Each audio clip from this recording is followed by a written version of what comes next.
Hello everyone, you are watching diet clinic with doctor Mariam and I am doctor Mariam. और आज हम अपनी vitamin series में एक नया विटामिन ऐड करने वाले हैं, ठीक है। That is the vitamin B1, ठीक है। सो विटामिन B1 को डिस्कस करने से पहले मैं आपको ये बता दूं कि बी कॉम्प्लेक्स विटामिन जो हैं, ठीक है, वो जो हैं वो आपके एड करते हैं आपकी मेटाबॉलिज्म में, ठीक है। अगर हम उसको सिंपल लैंग्वेज में बोलें तो आप जो खाना खाते हैं, ठीक है, वो आपके जिस्म को तब तक लगता नहीं है, ठीक है, जब तक आप अपना बी वाइटामिन्स, आपके बी कॉम्प्लेक्स वाइटामिन्स जो हैं वो आपकी डाइट में ऐड ना हो, ठीक है। तो अब अगर हम बात करते हैं कि विटामिन B1 की, विटामिन B1 को हम कहते हैं थायामीन, ठीक है। विटामिन B1 जो है अगर हम देखें कि उसकी क्या रिक्वायरमेंट होती है, तो vitamin B1 1.2 microgram per day चाहिए होता है आपके मैन को, और वुमेन को चाहिए होता है 1.1 माइक्रोग्राम पर डे, ठीक है। अगर हम देखें कि बी कॉम्प्लेक्स विटामिन की डेफिशिएंसी, तो बी कॉम्प्लेक्स की विटामिन की डेफिशिएंसी से जो बीमारी होती है उसको हम कहते हैं बेरी, ठीक है।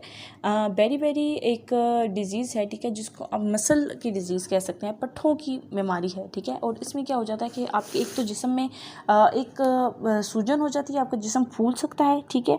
आपके जो है वो पट्ठे कमज़ोर हो जाते हैं, आपके जो मसल्स हैं, ठीक है, वो वेस्टिंग होना शुरू हो जाती है, मसल जो ख़त्म होना शुरू हो जाते हैं, ठीक है। बंदा बहुत ज़्यादा वीक हो जाता है, ठीक है। आपका हार्ट बड़ा हो जाता है और इसके अलावा हार्ट फेलियर भी हो सकता है, ठीक है, क्योंकि पट्ठों की बीमारी है ना, पट्ठों का मसला है, तो वो सारी जो है आपके जितने भी मसल्स हैं, जितने भी बॉडी के वो हैं, उन सबको इफ़ेक्ट करेगी, ठीक है। जैसे कि मैंने कहा, पट्ठे कमज़ोर हो जाते हैं, ठीक है, दर्द होता है आपको, ठीक है। इसके अलावा आपको जो है ना, या तो आपकी याददाश्त सही से नहीं रहती है, या फिर आपकी याददाश्त बहुत कम वक्त की, जिसको हम शॉर्ट टर्म मेमोरी कहते हैं, ठीक है, जिनके वक्ती तौर पर कुछ चीज़ें याद रहती हैं फिर आप भूल जाते हैं, ठीक है। इसके अलावा आपकी जो है ना, आपको बहुत ज़्यादा वज़न कम होना शुरू हो जाता है, ठीक है, भूख नहीं लगती है, ठीक है।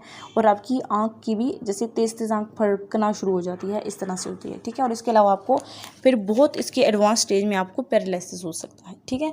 तो ये सब वो सिम्टम्स हैं, ठीक है, डेफिशिएंसी की, कि अगर आपकी बॉडी में विटामिन B1 नहीं है तो आपको क्या क्या सिम्टम्स हो सकती हैं।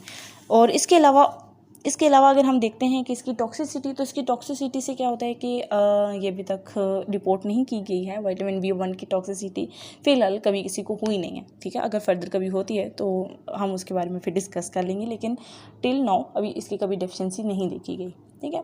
अब अगर हम बात करते हैं कि इसके सोर्सेज़ की, ठीक है, कि अगर इसकी डेफिशिएंसी हो गई है तो उसको हम किस तरह से ट्रीट कर सकते हैं, ठीक है। तो विटामिन B1 को सिंपली विटामिन B1 जो है वो आपकी प्रेजेंट होती है आपके सीरियल्स में, ठीक है, या फिर आपके जो कि इनरिच सीरियल्स होते हैं उनमें, ठीक है। अब जैसे कि इनरिच पास्ताज हैं, ठीक है, आपके अगर ग्रीन पीज़ हैं उसके अंदर होती है, ठीक है, आपके बेक्ड पोटैटोज़ के अंदर होती है, आपके सनफ्लावर सीड्स के अंदर होती है, ठीक है, इनरिच सीरियल्स होते हैं जैसा कि मैंने कहा, ठीक है। इनरिच व्हीट हो सकता है उसके अंदर होती है, ठीक है। और इसके अलावा ब्लैक बीन्स के अंदर आपकी विटामिन B1 होती है, ठीक है। तो अगर आपके अंदर विटामिन B1 की डेफिशिएंसी है तो you should treat it as soon as possible, क्योंकि ये फिर बहुत ज़्यादा प्रॉब्लमेटिक हो सकती है, ठीक है। बिकॉज जैसे कि मैंने कहा कि आपकी हार्ट फेलियर भी हो सकता है इसकी वजह से।